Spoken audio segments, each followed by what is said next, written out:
السلام علیکم ورحمۃ اللہ وبرکاتہ۔ ہم سورۃ البقرہ کر رہے تھے، آئیے آگے آیات کا ترجمہ دیکھتے ہیں۔ اعوذ باللہ من الشیطان الرجیم، بسم اللہ الرحمن الرحیم۔ اور لئن اگر آتیتا تو آتا الذین وہ لوگ جو اوتو وہ دیے گئے الکتاب کتاب بکلی ہر ایک کے ساتھ آیاتن نشان ما نہیں تابعو وہ پیروی کرتے قبلتا قبلہ کا تیرا اور ما نا انتا تو بتابعین پیروی کرنے والا قبلتا قبلہ ہم ان کا اور ما نہیں بعدو بعض ہم ان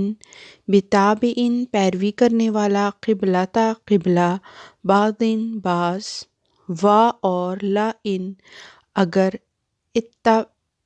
اتبعتا تو پیروی کرے اہواء خواہشات ہم ان کی مم سے بعدی بعد ما جو جاء آ گیا کا تیرے پاس من العلم علم سے انکا یقیناً تو اذن تب لا ضرور من الظالمین ظالموں میں سے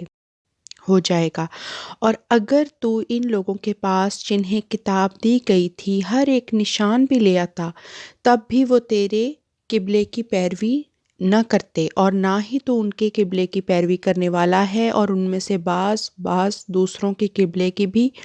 پیروی نہیں کرتے۔ اور اگر تو اس کے بعد بھی کہ علم تیرے پاس آ چکا ہے ان کی خواہشات کی پیروی کرے گا تو ضرور ظالموں میں سے ہو جائے گا۔ اور جن لوگوں کو تم سے پہلے کتاب دی گئی ہے اگر تو ان کے پاس ہر ایک طرح کا نشان بھی لے آئے تو بھی وہ تیرے قبلہ کی پیروی نہ کریں گے، اور نہ تو ان کے قبلے کی پیروی کر سکتا ہے، اور نہ ان میں سے کوئی فریق دوسرے فریق کے قبلے کی پیروی کرے گا۔ اب اس آیت میں جو ہے وہ عیسائی لوگ، یہ بتایا گیا ہے کہ عیسائی لوگ مشرق کی طرف منہ کر کے نماز پڑھا کرتے تھے، چنانچہ جب ان کے عیسائی جب رسول کریم صلی اللہ علیہ وسلم کے پاس مذہبی گفتگو کرنے کے لیے آئے تو انہوں نے مشرق کی طرف ہی منہ کر کے نماز پڑھی تھی۔ عام طور پر اس کی وجہ وہ یہ بتاتے ہیں کہ مسیح علیہ السلام کی خبر دینے والا ستارہ مشرق کی طرف سے طلوع ہوا تھا۔ یہودیوں میں بھی یہی تھا کہ یہودیوں میں سامری قبیلہ کے لوگ، جیسا کہ نئے عہد نامہ کی کتاب یوحنا باب 4 اور آیت نمبر 20 سے معلوم ہوتا ہے، یروشلم کے ایک پہاڑ کی طرف منہ کر کے عبادت کیا کرتے تھے، اور باقی یہودی بیت المقدس کی طرف منہ کر کے نماز پڑھا کرتے تھے۔ بس ان سب میں اختلاف قبلہ تھا۔ اسی کی طرف اس آیت میں اشارہ کیا گیا ہے کہ ان میں سے کوئی ایک بھی دوسرے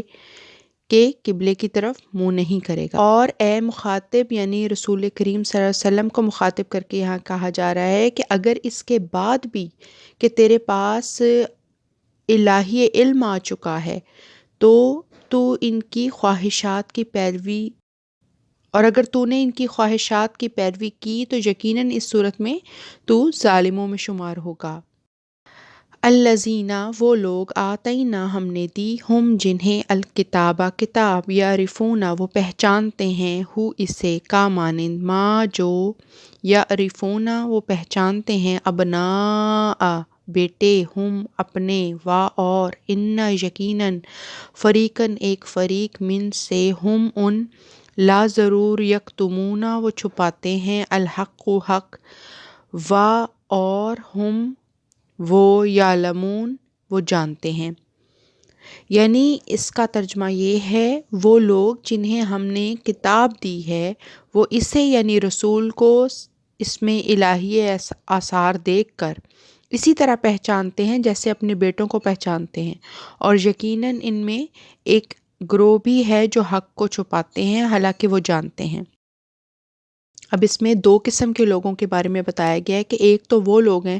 جنہیں ہم نے کتاب دی ہے، وہ جب دیکھتے ہیں کہ رسول اللہ صلی اللہ علیہ وسلم کو دیکھتے ہیں اور جب کتاب سنتے ہیں تو ان کو پتہ چل جاتا ہے کہ یہ کلام الہی ہے، یہ کسی انسان کا کلام نہیں ہے، وہ حق کو دیکھ کر پہچان جاتے ہیں۔ اور وہ ایسے پہچانتے ہیں جیسے اپنے بیٹوں کو پہچانتے ہیں، اس حقیقت کے ساتھ، اس سچائی کے ساتھ وہ پہچانتے ہیں، اور اتنے یقین کے ساتھ پہچانتے ہیں کہ جیسے ان کا بیٹا ہو، ایسے ایسے وہ رسول کو دیکھ کر پہچان جاتے ہیں۔ لیکن جو دوسرا گروہ ہے وہ کیا کرتا ہے کہ ان میں سے کچھ لوگ ایسے بھی ہیں جو حق ان کو پتہ چل جاتا ہے کہ یہ سچ یہی ہے، رسول اللہ صلی اللہ علیہ وسلم جو ہیں وہی اللہ کے رسول ہیں، اور قرآن کریم جو ہے وہ اللہ کی کتاب ہے، ان کو پتہ ہوتا ہے کہ یہ سچ ہے، لیکن وہ سچ جاننے کے باوجود حق کو چھپانے کی کوشش کرتے ہیں۔ اور ایسے ہی لوگوں کے بارے میں ہے کہ وہ انہوں نے اپنے نفس کو ہی بیوقوف بنایا ہوا ہے، مطلب حق کا ان کو پتہ ہے کہ حق سچ کیا ہے، لیکن اس کے باوجود وہ چھپاتے ہیں۔ الحق حق من سے ربی رب کا تیرے، فاپس لانا تکوننا تو ہو من الممترین شک کرنے والوں میں سے۔ اب اگلی آیت میں یہ ہے، بامحاورہ ترجمہ دیکھتے ہیں۔ یہ یقیناً حق ہے تیرے رب کی طرف سے، پس تو ہرگز شبہ کرنے والوں میں سے نہ ہو۔ یہ مذکورہ بالا صداقت تیرے رب کی طرف سے ہے، پس تو شک کرنے والوں میں سے ہرگز نہ بن۔ آگے ہے وا اور لی کے لیے، کلی ہر ایک، وجہتن توجہ یا مطمع نظر، ہوا وہ، مولی پھیرنے والا، ہا اس، فا پس، استبقوا تم سبقت لے جاؤ، الخیراتی نیکیوں میں، آئینہ ماں جہاں کہیں بھی، تکونو تم ہو، یاتی وہ آئے گا، بسات کم تمہارے، اللہ اللہ، جمیعاً اکٹھا کر کے، انا یقیناً اللہ اللہ اللہ پر، کلی ہر، شیئن قدیر ہر چیز پر قدرت رکھنے والا ہے، اور ہر ایک کے لیے ایک مطمع نظر ہے جس کی طرف وہ منہ پھیرتا ہے۔ بس نیکیوں میں ایک دوسرے پر سبقت لے جاؤ، تم جہاں کہیں بھی ہوگے اللہ تمہیں اکٹھا کر کے لے آئے گا، یقیناً اللہ ہر چیز پر جسے وہ چاہے دائمی قدرت رکھتا ہے۔ اب اس آیت کے معنی ہے کہ ہر ایک شخص کا جو ہے وہ کوئی نہ کوئی مطمع نظر ہوتا ہے، کوئی نہ کوئی مقصد ہوتا ہے جس کی طرف انسان توجہ رکھتا ہے، اور جس مقصد کو وہ اپنے اوپر مسلط کر لیتا ہے، اور اسی کے لیے اپنی ساری توانائیاں اور صلاحیتیں جو ہے وہ خرچ کرتا ہے۔ تو اللہ تعالیٰ فرما رہا ہے اس آیت میں کہ کسی بھی شخص کا کوئی بھی مقصد ہو سکتا ہے، لیکن سب سے اچھا مقصد وہ ہے کہ جب تم نیکیوں کے حصول میں ایک دوسرے سے آگے بڑھنے کی کوشش کرو، یہ ہے ون آف دا بیسٹ جو تمہارا زندگی کا ایم ہونا چاہیے، یہ سب سے بیسٹ ہے۔ یہ ہے کہ تم پھر اس کے نتیجے میں کیا ہوگا کہ تم جہاں کہیں بھی ہوگے اللہ تمہیں اکٹھا کر کے لے آئے گا،